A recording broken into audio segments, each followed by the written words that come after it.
Tensions remain high in Bishop Lavis following a shocking gang-related shooting that left 7 people dead. 3 suspects are set to appear in the Bishop Lavis Magistrates Court on Monday as police continue their investigation. A pistol was confiscated at the scene and will undergo ballistic testing to aid in the investigation.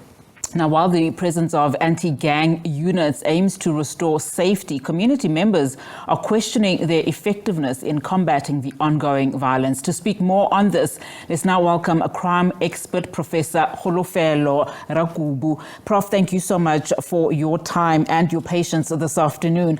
Let's start then with just that last point about community members. You know, there are renewed calls for specialized provincial task forces to be deployed in hotspot areas to deal with escalating crime levels. But where there are anti-gang units in the Western Cape, as an example, there is a fear that this is not enough to combat ongoing violence. What are your observations on these rather violent and brazen criminal acts?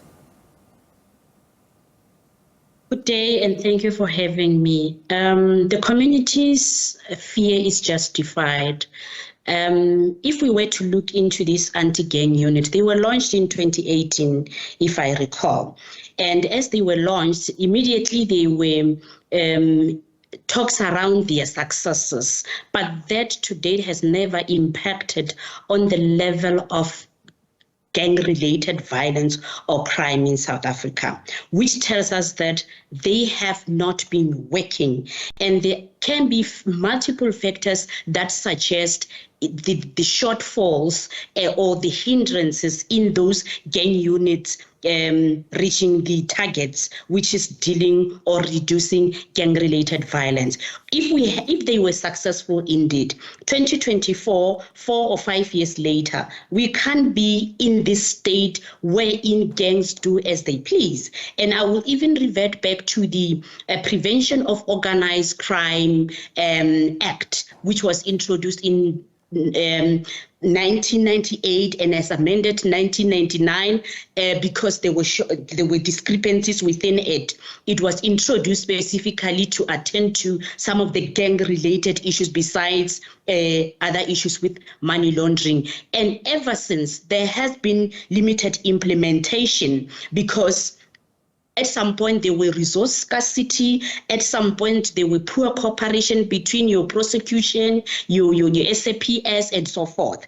And it has failed to do what? Lack of provision in that act to target gang leaders. Because it definitely shows that we have been dealing with runners than the leaders. So, Prof, just to your point, in as far as that amendment to the Prevention of Organized Crime Act, it's not necessarily the act that's the problem. It's the fact that we probably are lacking some form of political will, for lack of a better phrase, in terms of implementing just some of those initiatives that are contained in that act. I mean, we've just heard then from the National Police Commissioner General Fani Masemola not too long ago, calling on police and detectives who left the force in good standing to come back and apply, to the force as they need more boots on the ground. Talk to us about their effectiveness in combating the ongoing violence through this method. I mean, we've seen it happen and work well within the education department in as far as, getting the old guard, as it were, to come back to the department. But will it work here, especially if we're talking about how these organized crimes have evolved over the years? The scarcity resources, manpower issues, definitely that has to be attended to, and we applaud him for that. However, they left the organization with some of the issues, lack of resources in particular, support, corruption, and so forth.